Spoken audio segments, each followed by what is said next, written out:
जय गुरुदेव। मैं सुजीत धार्मिक ज्ञान A to Z में आपका स्वागत करता हूं। आज हम बात करेंगे कि मृगाक्षी जो शमशान भैरवी थी और अरविंद दोनों के साथ उस हिमालय के जो सिद्ध क्षेत्र थे उसमें क्या क्या हुआ।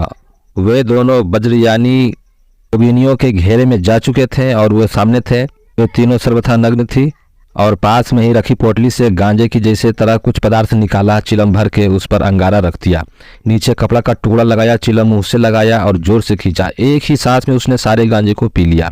दूसरे ही क्षण उसने चिलम उलट कर दी। उसकी आंखें अंगारे की तरह लाल सुर्ख होने लगी, वासना के डोरे खींचने लगे थे, शरीर की मांसपेशियां फड़कने लगी थी और सारा शरीर एक प्रकार से नर्तन सा करने लगा था। उसने कहा, साधना करनी है, खड़ा खड़ा क्या देख रहा है, अपने कपड़े उतार कर नदी में स्नान करके आ। आज तुझे योगी बनाना है और सिद्ध करना है। इसके बाद तू भी सन्यासी की तरह आकाश में उड़ सकेगा, जहां भी चाहे जा सकेगा। आज तो अक्षुण्ण यौवन प्राप्त हुआ है, आज अवश्य मेरा तोड़ल तंत्र संपन्न होगा, आज अवश्य ही तुझे सफलता प्राप्त होगी। ऐसा कहते कहते उसने अगल बगल बैठी योगिनियों की ओर देखा। 2-4 कदम चलती हुई दिखाई दी, फिर हवा में विलीन हो गई। उसने सन्यासी की ओर घूर कर देखा। वह सन्यासी दहल कर रह गया और मेरे सामने ही उसने पक्षी का आकार ग्रहण कर लिया और दूसरे ही क्षण आकाश में उड़ गया। उसने एक और चिलम भरी, उसकी दूसरी पोटली से गांजे का आकार कुछ पत्तियां निकाली। वे पत्तियां ठीक वैसी थी जैसे केसर की पंखुड़ियां होती है, ये लाल रंग की थी। उसने हवा में सीटी बजाई। उस आवाज होते ही शून्य में से एक छोटी सी गोली हाथों में आई। वह गोली उन पंखुड़ियों पर रखी और दहकता हुआ अंगार रख दिया। नीचे कपड़ा लपेटकर मुंह लगा लिया। इस बार भी उसने जोर से सांस खींची और भक्त सी तेज नीली लपट निकली और सारा गांजा जलकर खाक हो चुका था। उसने चिलम उल्टी कर जमीन पर ठोका और एक तरफ रख दी। वह सर्वथा नग्न तो थी ही, साथ ही उसके शरीर आग की लपटों की तरह जलने सा लगा और उसने मेरी और अजीब चुंबकीय दृष्टि से देखा। बाईं ओर एक बोतल में से शायद उसमें शराब की तरह कोई द्रव्य पदार्थ था। उसे एक ही बार में बोतल लगभग आधी खाली कर दी और फिर मेरे तरफ एक तरफ रखकर मुझसे कहा, मेरे पास बैठो, मैं वह तुम्हें तांत्रिक क्रियाएं और साधनाएं सिखाऊंगी जो सर्वथा अज्ञात और गोपनीय रही है। मुझसे ज्यादा जानकार इस तरफ तुम्हें कोई नहीं मिलेगा। तभी मुझे अपनी जेब में पड़ी गोली का स्मरण हो आया। यद्यपि इस गोली का प्रभाव शीघ्र पहुंचने में ही था, मैं अंतिम स्थिति में उस गोली को मुंह में रखने का निश्चय किया। शायद इससे कुछ हो जाए। मैंने उस गोली को जेब से निकालकर अपने हाथ में ले लिया। त्यों ही गोली हाथ में ली और कुछ दाने मेरे हाथ में अपने आप आ गए। वे चावल के आकार के थे। ये दाने किस प्रकार से मेरे और गोली एक साथ मेरे हवा में आए और हाथ में आ गए, कुछ कह नहीं सकता। मेरे कानों में गुनगुन की आवाज हुई, जैसे ऐसा लगा मुझसे कोई बात कर रहा है। मैंने कानों में गुनगुन की आवाज स्पष्ट सुनाई दी और मैंने वह गोली पुनः जेब में डालकर उन चावलों के दानों को हाथ में लेकर मात्र स्वरूपा त्वाचार्य को नमामि सत्वैक मूर्ति सिद्धि नमः कहकर उसके चरणों पर चावल के दाने रख दिए। मेरे कानों में जो गुनगुन की आवाज हो रही थी उसने मुझे यही बताया, इन शब्दों में 1 या 2 बार दोहराकर चावल के दाने इसके चरणों पर रख दो। ना तो प्रतिरोध करो, ना साधना करो, केवल यही उपाय तुम्हारे पास है। चावल के दाने उसके चरणों पर रखते ही उसके शरीर का भाव परिवर्तित होने लगा। शायद मंत्र की इस पंक्ति का प्रभाव रहा होगा। धीरे धीरे वह शांत होने लगी और शरीर काम की अग्नि में जो दहक रहा था वह शांत सा होने लगा था। मैं उसके चरणों में चावल के दाने रखकर उठ खड़ा हुआ। मैंने उसके सामने हाथ जोड़ दिए और उसी पंक्ति को वापस दोहरा दिया। अब तक का सारा शरीर लगभग शांत हो चुका था। उसने शून्य में से केले के छिलके की तरह वस्त्र प्राप्त कर कमर के नीचे लपेट सा लिया। वह बोली, तुमने मुझे मात्र स्वरूपा कहा है, पर यह कामधेनु तंत्र का गुहा मंत्र तुमने कहाँ से प्राप्त किया? यह मंत्र तो अत्यधिक गोपनीय होता है। तूने कहाँ से सीखा? ऐसा प्रयोग किस प्रकार से तुमने किया? तूने मुझे माँ कहा है और अब मैं तेरी माँ के समान हूँ। तूने कामधेनु तंत्र से मुझे आबद्ध किया है, पर अब दोनों को यहाँ ठहरना निरापद नहीं है। कुछ ही समय में योगी योगिनियाँ आ जाएगी और तुम दोनों के देखकर कामातुर होकर पागल से हो जाएंगे।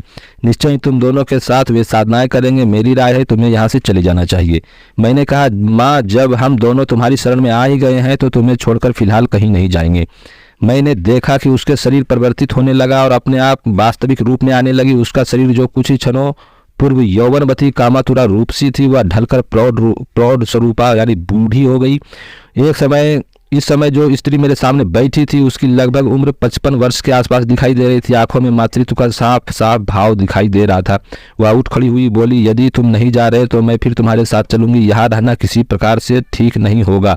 और ऐसा कहते ही वह एक तरफ चल दिया। हम दोनों उनके पीछे चल पड़े। उसने रुककर दाहिने हाथ से मेरी उंगली और बाएं हाथ से मृगाक्षी की उंगली पकड़ ली। अचानक हमने देखा कि हम तीनों आकाश में उड़ रहे हैं।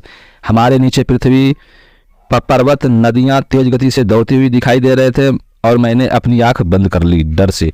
कुछ क्षणों में हम तीनों धरती पर उतर आए। देखा तो एक पहाड़ के मध्य में बड़ा सा मैदान है। एक तरफ गुफा है जो स्वच्छ पारदर्शी पत्थरों से निर्मित है। सामने कई योगी योगिनियां साधनारत है। उसे देखकर कई योगी योगिनियां स्वागत के लिए, अभ्यर्थना के लिए उठ खड़े हुए। उसने उस बड़ी गुफा के पास एक छोटी गुफा की संकेत करते हुए कहा, आज तुम दोनों इस गुफा में विश्राम करो। मैं प्रातःकाल तुमसे मिलूंगी। यहाँ तुम लोग पूर्णतः सुरक्षित हो। यदि किसी वस्तु की आवश्यकता हो तो मुझसे उच्चारण कर लेना। वह सामग्री स्वतः ही तुम्हें इस गुफा में प्राप्त हो जाएगी। यहाँ सब प्रकार की सुविधाएं हैं। तुम्हें सिर्फ इच्छा प्रकट करना है, वह वस्तु आ जाएगी। फिर वह कुछ रुक कर बोली, बाहर जो योगी योगिनियां साधना कर रहे हैं वे सभी मेरी शिष्य शिष्याएं हैं। बिना मेरी आज्ञा के यहाँ पत्ता भी नहीं खड़कता, इसलिए तुम्हें किसी प्रकार की चिंता करने की जरूरत नहीं है। मैंने पूछा, माँ यह स्थान कहाँ पर है और हम इस समय किस जगह पर हैं? उन्होंने उत्तर दिया, यदि तुम पैदल यहाँ जाने की कोशिश करोगे तो 10 वर्ष में भी अपने इस स्थान पर नहीं पहुँच पाओगे। इन पहाड़ों में ही भटक कर रह जाओगे। यह क्षेत्र तिब्बत में है और इसे उरुंग मठ कहते हैं। तांत्रिक क्षेत्र में इस मठ का बहुत महत्ता है और प्रत्येक तांत्रिक अपने जीवन में एक बार इस मठ का दर्शन करने की लालसा मन में रखता है। ये चारों तरफ लामा है जो विशिष्ट साधनाओं में रत है, पर ये जो अपने अपने साधनाओं में व्यस्त है। ना तो तुम्हारे पास कोई आएगा, ना ही तुमसे कोई बात ही करेगा। अपने मन में किसी प्रकार का भय करने की जरूरत नहीं है और आज्ञा के बिना इस मठ को छोड़कर बाहर ना जाना, ना तो कोई नई विपत्ति में फंस जाओगे। ऐसा कहते कहते वह बाहर निकलकर अदृश्य हो गई। अब मैंने गुफा की ओर ध्यान से देखा। यह गुफा 30 फुट लंबी, लगभग 20 फीट चौड़ी थी। अंदर से बिल्कुल स्वच्छ पारदर्शी पत्थरों से निर्मित थी। पत्थर में सब कुछ इस प्रकार से बने हुए थे। अंदर बैठा हुआ व्यक्ति बाहर के दृश्यों को और घटनाओं को देख सकता है, परंतु बाहर वाले व्यक्ति गुफा के अंदर बैठे हुए लोगों को नहीं देख सकते थे। उस गुफा में सभी प्रकार के साधन उपलब्ध थे। एक तरफ पानी भरा हुआ था, वहाँ जहाँ बैठकर भली प्रकार से स्नान किया जा सकता था। यही नहीं, अपितु उसके पास ही पुरुषोचित और स्त्रियोचित कपड़े भी रखे हुए थे। दूसरी तरफ पीने का पानी रखा हुआ था। वहीं पास ही बर्तनों और में खाद्य पदार्थ जो है ढके हुए थे, जिनकी सुगंध यहाँ बैठे बैठे भी नथनों में आ रही थी। भैरवी ने पूछा, तुमने तो आज कमाल कर दिया। कहाँ तो वो कामातुर होकर पागल बन रही थी और कहाँ तुमने उसे माँ और प्राण रक्षिणी बना दिया।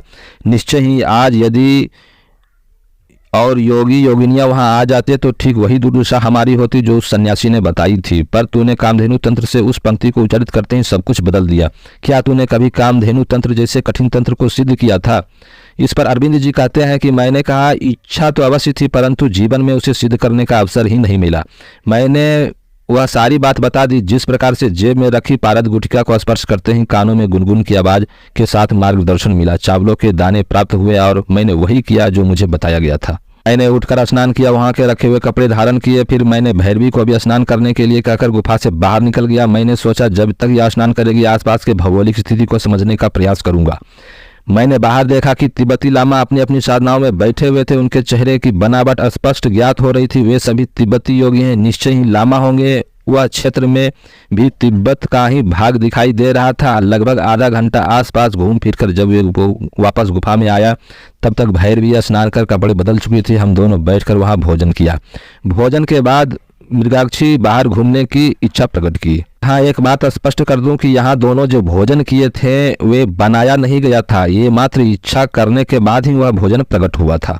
चांदनी खिली हुई थी। हम दोनों बाहर निकल पड़े। लगभग 2-3 घंटे तक घूमते रहे। मैंने देखा सभी साधक अपनी विशिष्ट साधनाओं में तल्लीन है। सभी के चेहरे पर एक विशेष प्रकार का तेज पुंज निकल रहा है। ऐसा लग रहा है जैसे उनके चेहरे के चारों ओर प्रभा मंडल बन रहा है। और यह भी बन सकता है जब वह तंत्र के क्षेत्र में ऊंचे स्तर पर पहुंच रहा हो। जो भी हो, यह बात तो सही है कि यहाँ बहुत ही ऊंची साधनाएं संपन्न हो रही है। मैं अगला वीडियो लेकर आऊँगा। अगर ये जानकारी अच्छी लगी है तो कृपया चैनल सब्सक्राइब करें, वीडियो लाइक शेयर जरूर करें। अंत तक देखने के लिए धन्यवाद।